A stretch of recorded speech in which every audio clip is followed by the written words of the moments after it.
You seriously never heard of the whole Fazbear thing? I swear it was all over the news a while back. Or maybe my parents were just paranoid because I loved going to those restaurants as a kid. They're all gone now, though. Kind of sad. I had a lot of memories there. Looking back, I'm shocked that they were even allowed to be open. I heard some wild stuff about their food.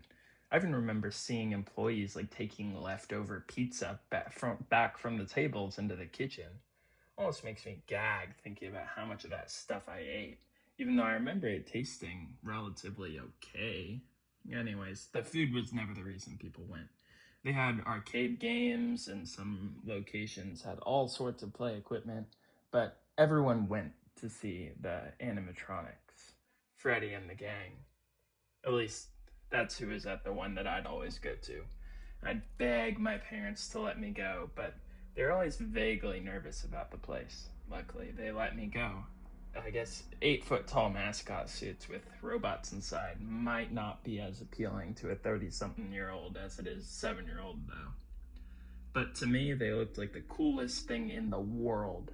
They were the focus of the place, and they looked it. The stage was right at the head of the dining room with colored lights pointing right at it. There really was nothing like it.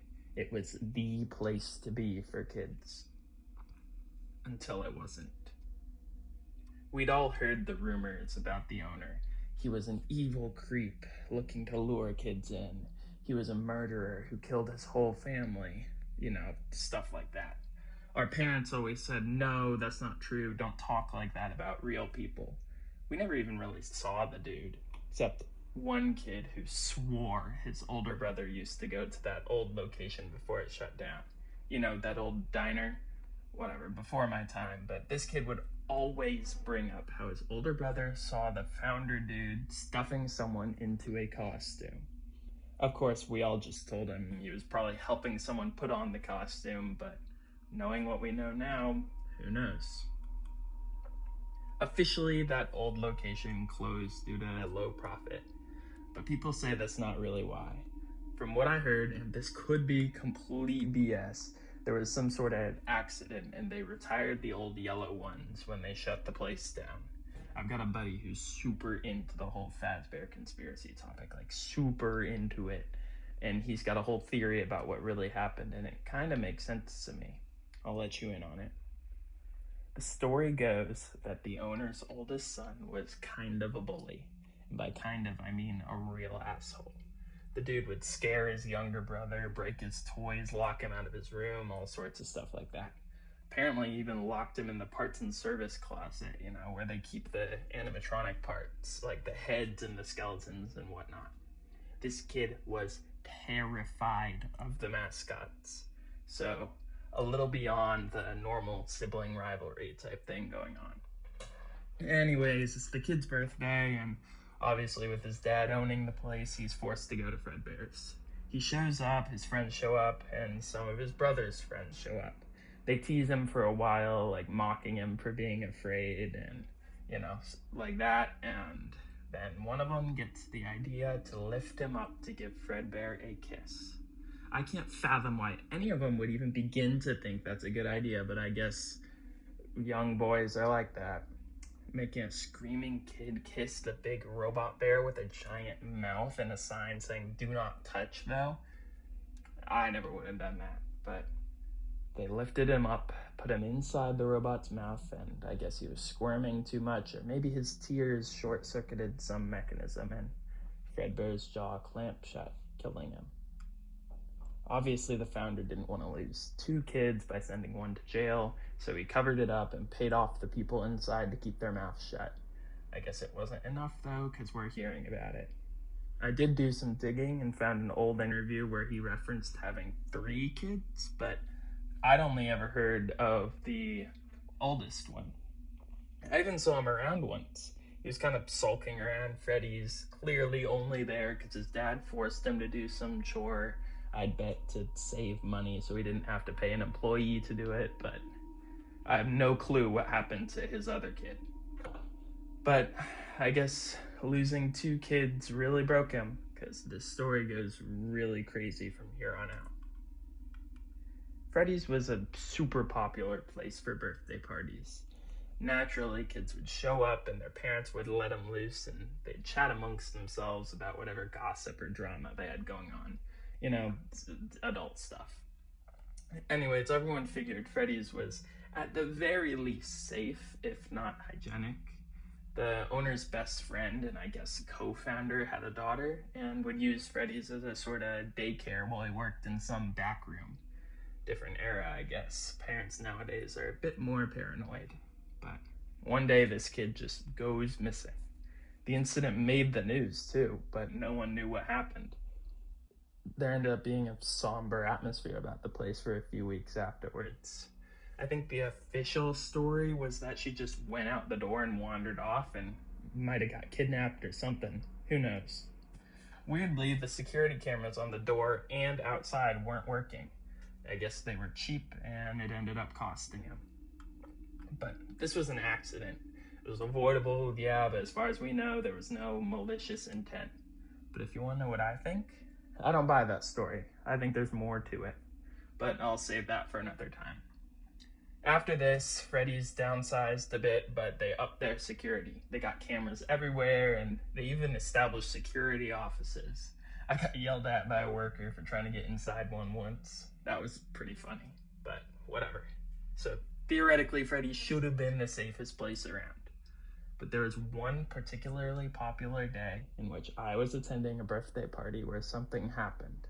I'll tell you exactly how I remember it. I went to my friend Jason's 8th birthday party. There were like 3 other parties there too. None of the parents were paying any attention. They were off in the party rooms, obviously. Maybe if they had been paying attention, they'd have noticed there was an extra animatronic that day.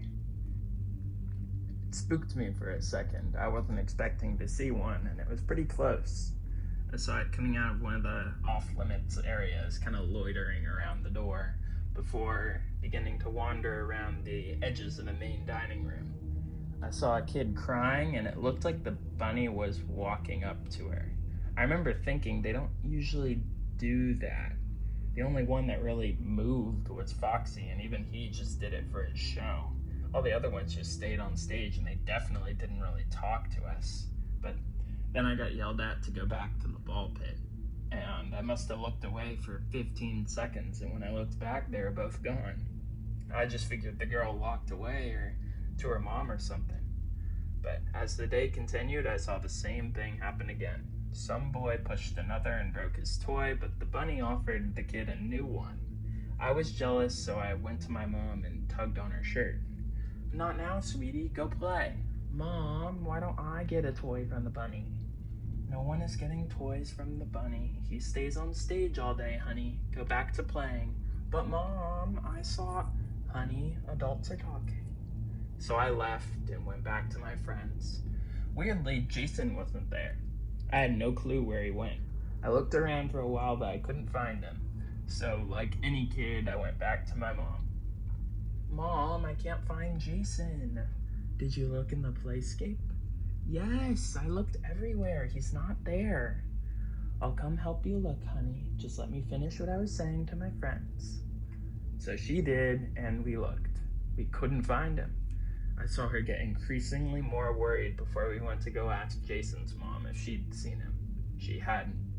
Before long, it seemed like people were panicking. I couldn't see the yellow bunny anywhere. I guess word got to the staff because they soon started looking too, and no one could find him. It was then that my parents took me home. "What happened to Jason?" "He was probably just hiding, sweetie. They'll find him."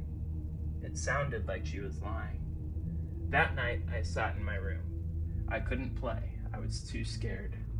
I went downstairs to ask my mom to stay with me so that I could just go to sleep, but I saw her watching the news. 5 kids missing from Freddy Fazbear's Pizzeria. Suspect detained, but no bodies found. I knew I wasn't supposed to see that, but I learned apparently they thought it was the founder. We never went back. I learned later that he apparently got convicted, but the case got thrown out because there was no evidence. I had told my mom what I saw with the bunny, and I even got to talk to the cops, but I never actually saw who was in the suit. Apparently, neither did anyone else. None of us saw who was in it or what he actually did. There weren't even any cameras in that back room he came from. All we know is that that dude went in really early in the morning, which was normal for him, and a bunny came out at some point, took kids in, and they never came out. To this day, no one knows where those kids went. I never went back, so I can't confirm this, but I'll tell you what I heard. Apparently, the place was near deserted after that. Only parents who really wanted to save money would go, because it was dirt cheap to book a party there with 5 kids presumably killed on the premises.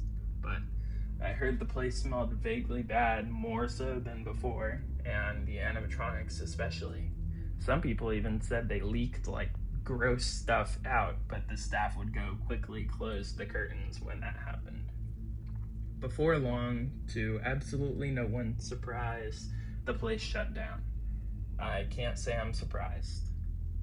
But I heard they're gonna open some sort of Fazbear haunted house type thing. I'm pretty excited for that. Thanks for watching, everyone. I hope this was a unique video and interpretation on the lore. I'm still getting the hang of editing and filming and voiceovers and stuff, so any feedback is welcome. If you want to leave ideas in the comments, I'll give each one a real consideration. Make sure to leave a like, comment, and maybe even a sub if you want to see more. Thanks, guys.